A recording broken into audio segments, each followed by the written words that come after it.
ഒരുപാട് പ്രതീക്ഷകളോട് കൂടിയിട്ടാണ് മെയ് 3-ാം തീയതി 22 ലക്ഷം കുട്ടികൾ നീറ്റ് പരീക്ഷയ്ക്ക് അപ്പിയർ ചെയ്തത്.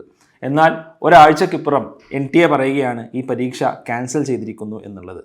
ഇത് ചിലപ്പോൾ ഇപ്രാവശ്യം പരീക്ഷ എഴുതിയ കുട്ടികൾക്കോ പാരൻസിനോ നമ്മുടെ സിസ്റ്റത്തിൽ വന്ന ചെറിയൊരു പാളിച്ചയായി തോന്നാം. പക്ഷേ ഞാൻ ഈ വീഡിയോയിലൂടെ നിങ്ങളോട് പറയാൻ പോകുന്ന കാര്യങ്ങൾ ശരിക്കും നിങ്ങളെ ഞെട്ടിപ്പിക്കേണ്ടതാണ്. 2 വർഷങ്ങൾക്ക് മുമ്പാണ് 2024 നീറ്റുമായി ബന്ധപ്പെട്ട് ഒരു വലിയൊരു സ്കാം നടന്നിരിക്കുന്നു എന്നുള്ള രീതിയിലുള്ള ചർച്ചകൾ വരുന്നത്. ഈ ഉള്ളവരും ആ ചർച്ചകൾ ഇവിടെ തുടങ്ങി വെക്കുന്നതിൽ വലിയൊരു പങ്ക് വഹിച്ചിട്ടുണ്ട്. അന്ന് 67 ആളുകൾക്ക് 720-ൽ 720 എന്ന് പറയുന്ന ഒരു പെർഫെക്റ്റ് സ്കോർ ലഭിക്കുകയാണ്. എന്നാൽ അവിടെ ആളുകളെ പെട്ടെന്ന് ഞാനടക്കമുള്ള ആളുകളെ പെട്ടെന്ന് ആശങ്കയിലാഴ്ത്തിയൊരു കാര്യം 720 മാർക്ക് ഒരുപാട് കുട്ടികൾക്ക് കിട്ടി എന്നുള്ളതല്ല. എന്നാൽ മാത്തമാറ്റിക്കലി ഇമ്പോസിബിൾ ആയിട്ടുള്ള 718, 719 തുടങ്ങിയ സ്കോറുകൾ വരെ പല സ്റ്റുഡൻസിനും ലഭിച്ചിട്ടുണ്ട് എന്നുള്ളതാണ്. അതേപോലെ തന്നെ പലയിടങ്ങളിൽ നിന്നും പേപ്പർ ലീക്കായി എന്ന രീതിയിലുള്ള വാർത്തകളും വരുന്നു. എന്നാൽ അവിടെ ആ കാര്യങ്ങളൊക്കെ വന്നിട്ടും NTA ഒരു നിലക്കും പേപ്പർ ലീക്കായിട്ടില്ല എന്നുള്ള നിലപാടാണ് സ്വീകരിച്ചത്. എങ്ങനെ 718, 719 മാർക്ക് ചില ആളുകൾക്ക് കിട്ടിയെന്ന് ചോദിച്ചപ്പോൾ NTA പറഞ്ഞത് കുറച്ച് ആളുകൾക്ക് സമയം നഷ്ടപ്പെട്ടിരുന്നു, അതിനനുപാതികമായിട്ട് ഗ്രേസ് മാർക്ക് സ്റ്റുഡൻസിന് നൽകിയതാണ് എന്നുള്ളതാണ്. വളരെ എന്താ പറയുക, ഒരിക്കലും അംഗീകരിക്കാൻ പറ്റാത്തൊരു വാദമായിരുന്നു ഗ്രേസ് മാർക്ക് കുട്ടികൾക്ക് നൽകി എന്നുള്ളത്. എങ്ങനെയാണ് നീറ്റ് പോയ പരീക്ഷയ്ക്ക് കുട്ടികൾക്ക് ഗ്രേസ് മാർക്ക് നൽകുക? എന്നാൽ ആ ഒരു അന്വേഷണത്തിൽ അന്ന് അന്വേഷണ ഏജൻസികൾ കണ്ടെത്തിയത് ഹസാരിബാഗ് എന്ന് പറയുന്നൊരു സ്ഥലത്ത് അവിടുത്തെ NTA സിറ്റി കോർഡിനേറ്റർ ആയിട്ടുള്ള ആ ഒരു സ്കൂളിലെ പ്രിൻസിപ്പൾ അദ്ദേഹം നേരത്തെ പേപ്പർ എടുക്കുന്നു. അന്ന് എയിംസ് പട്നയിലും അതേപോലെ റിംസ് റാഞ്ചിലും പഠിക്കുന്ന 7 മെഡിക്കൽ സ്റ്റുഡൻസ് അത് അവർ നേരത്തെ ഇരുന്ന് സോൾവ് ചെയ്യുന്നു. എന്നിട്ട് ലക്ഷക്കണക്കിന് രൂപക്ക് സൊല്യൂഷൻ അന്ന് പരീക്ഷ എഴുതാനിരിക്കുന്ന കുട്ടികൾക്ക് വിൽക്കുന്നു. ഈ ഒരു ഇൻസിഡൻറ്റ് മാത്രമായിരുന്നു അന്ന് പുറത്തു വന്നത്.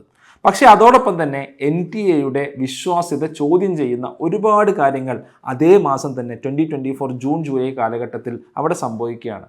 NTA നടത്തുന്ന പല പരീക്ഷകളും നീറ്റ് PG പരീക്ഷ അത് തലേ ദിവസം ക്യാൻസൽ ചെയ്യുകയാണ്. പല ആളുകളും പരീക്ഷ എഴുതാൻ വേണ്ടി കേരളത്തിൽ നിന്ന് ഹൈദരാബാദിലും ചെന്നൈയിലും ബാംഗ്ലൂരിലൊക്കെ എത്തിയതിനു ശേഷമാണ് പരീക്ഷ ക്യാൻസൽ ചെയ്തു എന്ന് പറയുന്നത്.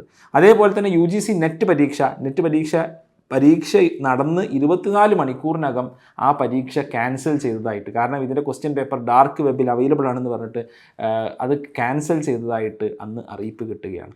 അപ്പോൾ ഇത് ഒരു ഒറ്റപ്പെട്ട സംഭവമായിട്ട് നമുക്കിതിനെ കാണാൻ സാധിക്കുന്നില്ല എന്നുള്ളതാണ്. എന്ന് മാത്രമല്ല അന്ന് NTA എടുത്ത നിലപാട്, അന്ന് സുപ്രീം കോർട്ടിലെ മുഴുവൻ വാദങ്ങളും അത് നോക്കിക്കണ്ട ഒരാളെന്നുള്ള നിലക്ക് പറയാൻ സാധിക്കും. വളരെ പരിഹാസ്യമായിട്ടുള്ള നിലപാടാണ് NTA എടുത്തത്. NTA ഇതിനൊരു അന്വേഷണ കമ്മീഷനെ നിയോഗിക്കുകയാണ്. പ്രദീപ് കുമാർ ജോഷിയാണ് അതിൻ്റെ അധ്യക്ഷൻ. ആരാണ് പ്രദീപ് കുമാർ ജോഷി? NTAയുടെ അധ്യക്ഷനും പ്രദീപ് കുമാർ ജോഷിയാണ്. അതായത് തങ്ങൾക്കെതിരെ വന്നൊരു ആരോപണത്തിനെ കൗണ്ടർ ചെയ്യാൻ വേണ്ടിയിട്ട് അന്വേഷണ കമ്മീഷനെ നിയോഗിക്കുമ്പോൾ അതിൻ്റെ തലപ്പത്തിരിക്കുന്നതും ഈ ആരോപണ വിധേയനായിട്ടുള്ള NTAയുടെ ചെയർമാൻ തന്നെയാണ്. ഇതിനു മുമ്പും NTAക്കെതിരെ രൂക്ഷമായിട്ടുള്ള ആക്ഷേപങ്ങൾ വന്നിട്ടുണ്ട്. 2020 NTA ഒരു കുട്ടിയുടെ മാർക്ക് ലിസ്റ്റ് പ്രസിദ്ധീകരിക്കുകയാണ്. 6 മാർക്കാണ് ആ കുട്ടിക്ക് നീറ്റ് പരീക്ഷയിൽ നൽകിയത്. എന്നാൽ 590 മാർക്ക് ആ കുട്ടിക്ക് ആക്ച്വലി ലഭിച്ചിരുന്നു. ഈ കുട്ടി 6 മാർക്ക് കണ്ടിട്ട് ആത്മഹത്യ ചെയ്യുകയാണ്. ഇന്ത്യയിൽ നടന്ന സംഭവമാണ്. ഇവിടെ സംഭവിക്കുന്നൊരു കാര്യം എന്താണ്? പിന്നീട് NTA തിരുത്തി പറയുന്നു, അതല്ല ഞങ്ങൾക്ക് തെറ്റ് പറ്റിയതാണ്, കുട്ടിക്ക് ശരിക്കും 590 മാർക്ക് MBBSന് കിട്ടേണ്ട മാർക്ക് ഉണ്ടായിരുന്നു. 2021 JEE പരീക്ഷ ഹാക്ക് ചെയ്യപ്പെടുന്നു. റഷ്യൻ ഹാക്കേഴ്സ് റിമോട്ട് സോഫ്റ്റ്വെയർസ് ഉപയോഗിച്ചിട്ട് JEE പരീക്ഷ ഹാക്ക് ചെയ്തിട്ട് 800-ലധികം ആളുകൾ IITകളിലും NITകളിലും ഇന്ന് വളരെ എന്താ പറയുക, ഇന്നും ഒരുപക്ഷെ ആ ആളുകൾ പഠിച്ച് പുറത്തിറങ്ങിയിട്ടുണ്ടാകും. അത് ആരാണെന്ന് ഐഡൻറ്റിഫൈ ചെയ്യാൻ ഇന്നും NTAക്ക് സാധിച്ചിട്ടില്ല.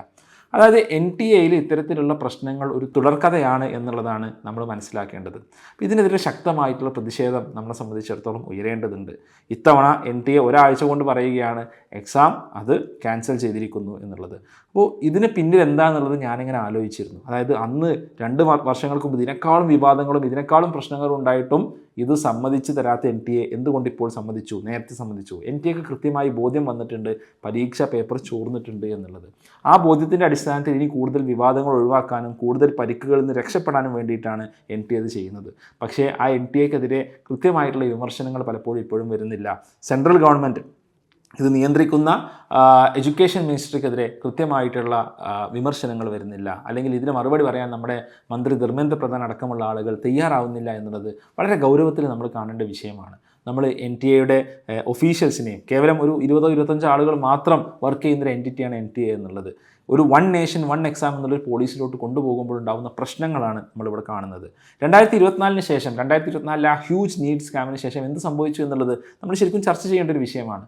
അന്നാണ് രാധാകൃഷ്ണൻ കമ്മീഷനെ ഗവൺമെൻറ് നിയോഗിക്കുന്നത് ഇനി പ്രശ്നങ്ങൾ പഠിച്ചുകൊണ്ട് ഇതിന് വേണ്ട സൊല്യൂഷൻസ് ഇംപ്ലിമെൻറ്റ് ചെയ്യാൻ വേണ്ടിയിട്ട്.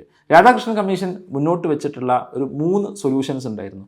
ഒന്നാമത്തെ കാര്യം ഈ പരീക്ഷ ഡിജിറ്റലൈസ് ചെയ്യുക എന്നുള്ളതാണ്. ഈ പരീക്ഷ പലപ്പോഴും ചോരാനുള്ള റീസൺ എന്നുള്ളത് ഒരു ഒറ്റ എക്സാം ഒറ്റ ബോഡി നടത്തുന്നു. എല്ലാ ഏജൻസികളും ഒരുമിച്ച് ഇത്തരത്തിലുള്ളൊരു എക്സാം നടത്തുമ്പോൾ എങ്ങനെയാണ് ഇത് ഒരൊറ്റ സെൻറ്ററിൽ തന്നെ, അതായത് രാജസ്ഥാനിൽ തന്നെ ഇത് അഫക്റ്റ് ചെയ്യപ്പെട്ടാൽ കേരളത്തിലും ചോരാനുള്ള സാധ്യത, കേരളത്തിലും അത് അഫക്റ്റ് ചെയ്യാണ്. രാജസ്ഥാനിൽ പേപ്പർ ചോർന്നാൽ തന്നെ കേരളത്തിൽ ഈ ഒരു പേപ്പർ അഫക്റ്റ്, കേരളത്തിലെ കുട്ടികളെ ഈ ഒരു എക്സാം അഫക്റ്റ് ചെയ്യുകയാണ്. അപ്പോൾ രാധാകൃഷ്ണൻ കമ്മീഷൻ മുന്നോട്ട് വെച്ചിട്ടുള്ള 3 കാര്യങ്ങൾ എന്നുള്ളത്, ഒന്ന് പരീക്ഷയെ ഡിജിറ്റലൈസ് ചെയ്യുക എന്നുള്ളതാണ്.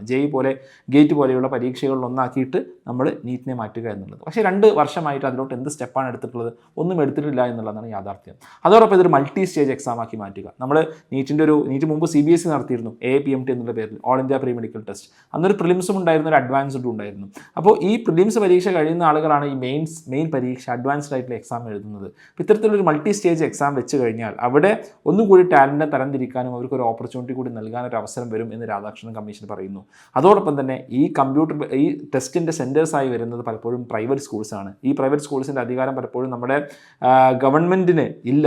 അതുകൊണ്ട് തന്നെ കേന്ദ്രീയ വിദ്യാലയം അടക്കമുള്ള സ്ഥലങ്ങളിൽ കൂടുതൽ ഇൻഫ്രാസ്ട്രക്ചർ ഒരു കമ്പ്യൂട്ടർ ബേസ്ഡ് ടെസ്റ്റിന് വേണ്ടി ഉണ്ടാക്കണമെന്ന് രാധാകൃഷ്ണൻ കമ്മീഷൻ പറയുന്നു. എന്നാൽ 2 വർഷമായിട്ട് ഇപ്പോഴും അതിൻ്റെ സാധ്യതകൾ പരിശോധിക്കുക മാത്രമാണ് NTAയും എഡ്യൂക്കേഷൻ മിനിസ്ട്രിയും ചെയ്യുന്നത്. അവിടെ നിന്ന് ഒരു ഇഞ്ച് പോലും നമ്മൾ മുന്നോട്ട് പോയിട്ടില്ല എന്നുള്ളത് നമ്മളെ ശരിക്കും ആശങ്കപ്പെടുത്തേണ്ടതാണ്. ഇത്രയും കാര്യങ്ങൾ പറഞ്ഞു വന്നത് നമ്മളെ പേടിപ്പിക്കാൻ വേണ്ടിയിട്ടല്ല, എന്നാൽ നമ്മൾ പ്രതികരിക്കാൻ വേണ്ടിയിട്ടാണ്. ഇനിയും നമ്മൾ പലപ്പോഴും ഇത്തരത്തിലുള്ള കാര്യങ്ങൾ വരുമ്പോൾ അത് കുഴപ്പമില്ല, എന്തായാലും ഇനി അങ്ങോട്ട് പ്രത്യേകിച്ച് അതിന് പ്രശ്നങ്ങളൊന്നും ഇല്ലാതെ നമ്മൾ മുന്നോട്ട് പോവുകയാണ്. എന്നാൽ അങ്ങനെ മുന്നോട്ട് പോകേണ്ടവരല്ല നമ്മുടെ ഒരു ജനത, നമ്മുടെ യുവത എന്നുള്ളത്.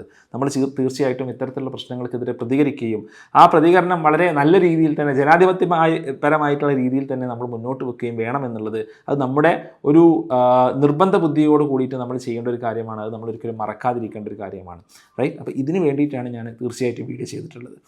സ്വാഭാവികമായിട്ടും നമ്മുടെ കുട്ടികൾക്ക് ആശങ്കകൾ ഉണ്ടാവും. അവരോട് എനിക്ക് പറയാനുള്ളത്, നിങ്ങൾ പ്രത്യാശയോടുകൂടി പരീക്ഷയെ കാണുക എന്നുള്ളതാണ്.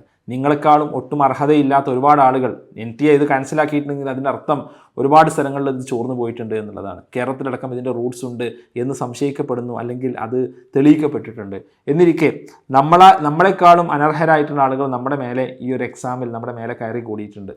അവിടെ നമുക്ക് അർഹമായിട്ടുള്ള റാങ്ക് കിട്ടാൻ അടുത്തൊരു പരീക്ഷ കാരണമാവും എന്നുള്ളത് നമുക്ക് തീർച്ചയായിട്ടും പ്രത്യാശിക്കാവുന്നതാണ്. അതുകൊണ്ട് നിങ്ങൾ ടെൻഷൻ അടിക്കേണ്ടതില്ല. അതോടൊപ്പം പല കുട്ടികൾക്കുള്ള ടെൻഷനാണ് ഇനി എന്നാണ് പരീക്ഷ വരിക എന്നുള്ളത്.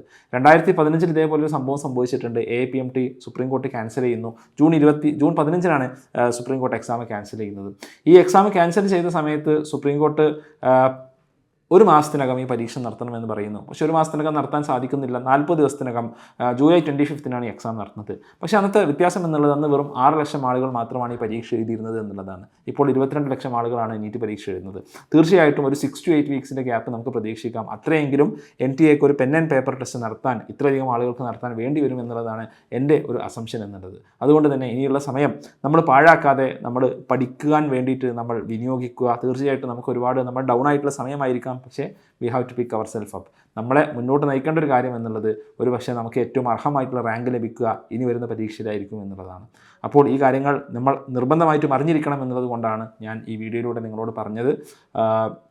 തീർച്ചയായിട്ടും ഈ ചാനൽ നിങ്ങൾ സബ്സ്ക്രൈബ് ചെയ്യുക. നിങ്ങൾക്ക് യൂസ്ഫുൾ ആയിട്ടുള്ള ഒരുപാട് ഇൻഫർമേഷൻ ലഭിക്കുന്നതാണ്. അതോടൊപ്പം ഇനിയുള്ള പരീക്ഷകളിൽ ഏറ്റവും മികച്ചതായിട്ട് പെർഫോം ചെയ്യാൻ നിങ്ങൾക്ക് സാധിക്കട്ടെ എന്ന് ആശംസിച്ചുകൊണ്ട് അവസാനിപ്പിക്കുന്നു. താങ്ക്